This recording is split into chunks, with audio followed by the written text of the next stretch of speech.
जय हिंद दोस्तों। बहुत समय पहले की बात है।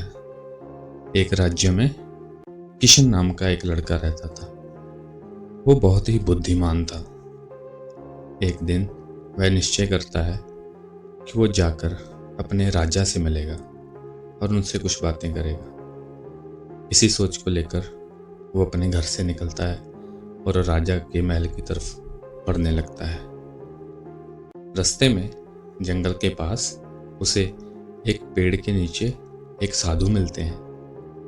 वो उनके पास जाता है और उनको नमस्कार करता है। साधु कहता है, बेटा, मैं बहुत ही बीमार हूँ, मुझे बहुत चक्कर आ रहे हैं, मेरी तबीयत कुछ ठीक नहीं है। अगर तुम्हारे पास कुछ धन या किसी भी तरह की कोई मदद है तो मुझे दो, मुझे इसकी सख्त ज़रूरत है। किशन कहता है, बाबा, मेरे पास धन तो नहीं है, लेकिन मैं आपकी मदद ज़रूर करूँगा। वो कहते हैं, अगर तुम्हारे पास कुछ नहीं है तो तुम मेरी मदद कैसे करोगे? किशन कहता है, बाबा, आप यहीं रुको, मैं अभी आया। किशन पास वाले जंगल में जाता है। कुछ देर बाद किशन वापस आता है। उसके हाथ में बहुत सारी जड़ी बूटियाँ होती हैं। साधु कहता है, बेटा, इन सब जड़ी बूटियों का तुम क्या करोगे?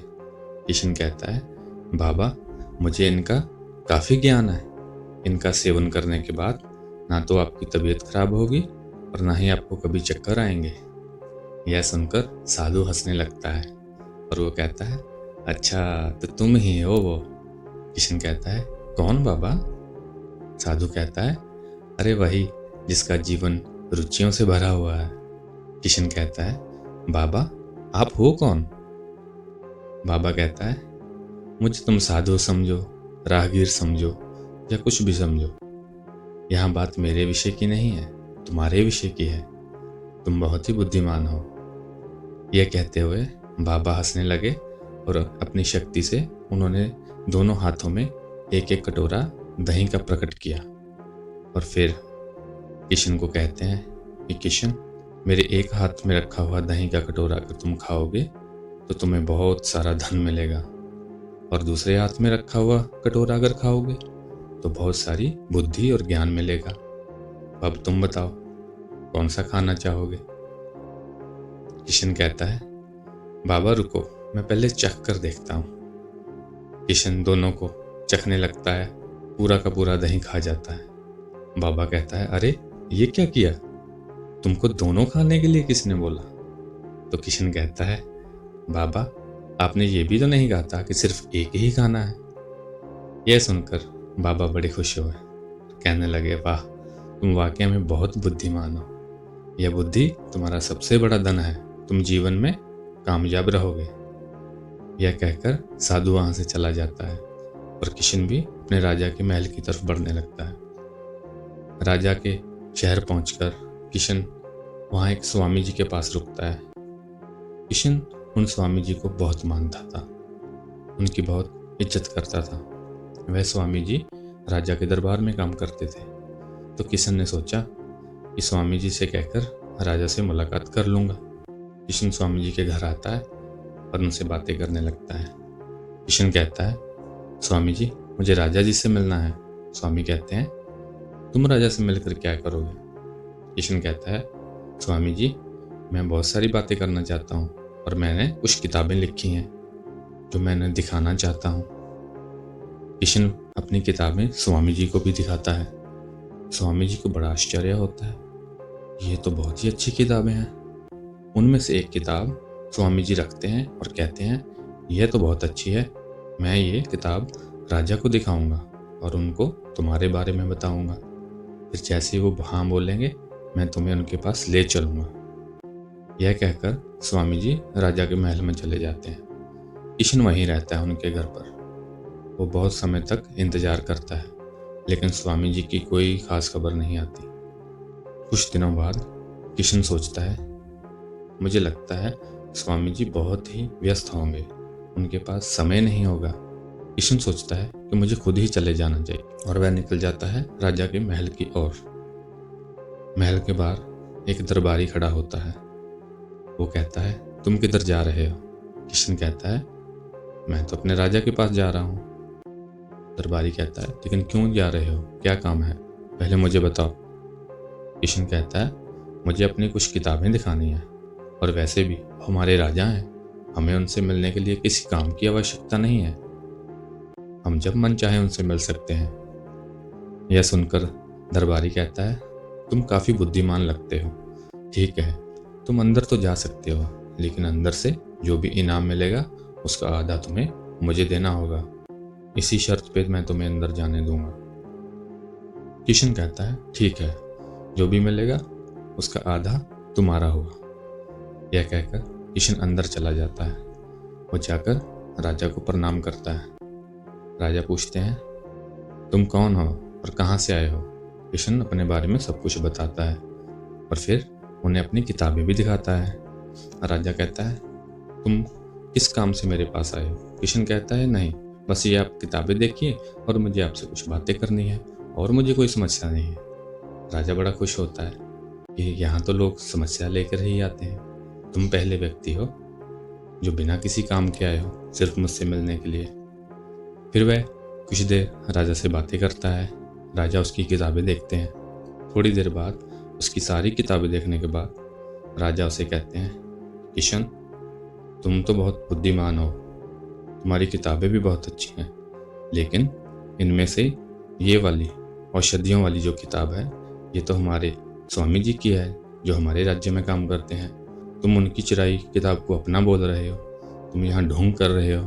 किशन कहता है, महाराज, ये आप क्या कह रहे हैं, ये तो मेरी ही किताब है और मैंने ही कुछ महीना भर पहले स्वामी जी को दी थी ताकि वो आपको दिखा सकें। राजा कहता है, इसका मतलब तुम ये कह रहे हो कि स्वामी जी षड्यंत्र कर रहे हैं, वो चोर है। किशन कहता है, हाँ महाराज, अगर उन्होंने ऐसा कहा है तो वो जरूर ही षड्यंत्र कर रहे हैं, वो झूठ बोल रहे हैं, और मेरे पास एक तरीका है जिससे ये साबित भी हो जाएगा कि ये किताब मेरी है या उनकी। राजा कहता है, ठीक है, बताओ क्या तरीका है। वो कहता है, महाराज, आप किसी भी दो व्यक्तियों को यहाँ पे बुला लीजिए। राजा दो व्यक्तियों को बुलवा लेता है। फिर महाराज उस स्वामी को भी बुला लेते हैं और उसको पूछते हैं कि ये किताब तुम्हारी है। किशन तो कह रहा है कि उसकी है।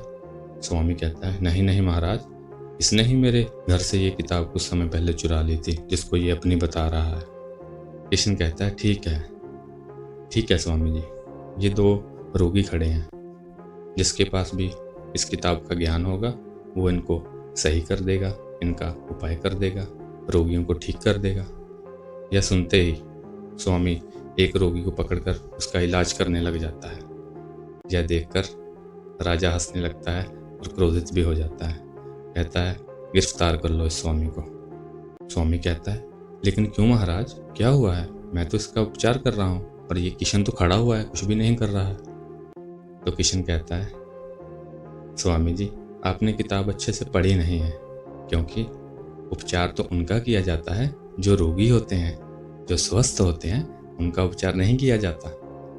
इससे स्वामी पकड़ा जाता है और बहुत ही शर्मिंदा होता है और दया की भीख मांगता है, लेकिन राजा उसे कारागाह में डाल देता है और फिर किशन को कहता है कि किशन, तुम बहुत बुद्धिमान हो, हम तुमसे बहुत ही प्रसन्न हैं, बताओ तुम्हें क्या इनाम चाहिए।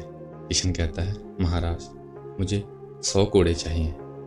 महाराज कहते हैं, क्या 100 कोड़े, तुम्हें तो धन मांगना चाहिए था, तुम ये क्या मांग रहे हो। तो किशन कहता है, महाराज, आपके द्वारपाल ने मुझे इसी शर्त पे अंदर आने दिया था कि अंदर से जो कुछ भी मिलेगा मुझे उसके साथ आधा बांटना पड़ेगा, इसलिए आप 50 कोड़े उसको दे देना। यह सुनकर राजा को बहुत गुस्सा आता है कि उसके राज्य में ऐसे भ्रष्ट लोग रहते हैं। वो तुरंत द्वारपाल को अंदर बुलवाता है और उसे 50 कोड़े मारने की सजा देता है।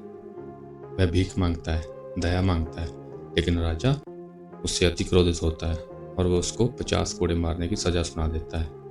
इसके बाद वो किशन को कहता है कि किशन, तुम बहुत ही बुद्धिमान हो, मैं तुमसे बहुत प्रसन्न हूँ, क्या तुम हमारे राज्य में काम करना चाहोगे, मेरे दरबार में काम करना चाहोगे। किशन कहता है, महाराज, मैं तो इसी सोच को लेकर यहाँ पर आया था, लेकिन अगर मैं खुद से कहता कि मैं बहुत बुद्धिमान हूँ और ये आपके साथ काम करना चाहता हूँ, तो इसे मेरा घमंड समझा जाता। इसलिए मैं अपनी बुद्धि को साबित करके ही यहाँ पर काम लेना चाहता था। राजा बहुत खुश होता है और वो कहता है, ठीक है किशन, आज से तुम हमारे साथ ही काम करोगे, क्योंकि जैसे भ्रष्ट लोगों से कोई भी राज्य विनाश की ओर चला जाता है, वैसे ही बुद्धिमान लोगों को खो देने से भी यही होता है। इसलिए मैं तुम्हें कहीं नहीं जाने दूंगा, आज से तुम मेरे साथ ही काम करोगे। तो दोस्तों, इस कहानी से हमें यह सीख मिलती है कि बुद्धि हर एक धन पे भारी पड़ जाती है और बुद्धि ही सबसे बड़ा धन है। अगर आपके पास बुद्धि है तो आप कुछ भी कर सकते हैं। दोस्तों, अगर आपको मेरी कहानियाँ पसंद आ रही हैं तो कृपया करके मेरे चैनल को सब्सक्राइब करें। धन्यवाद।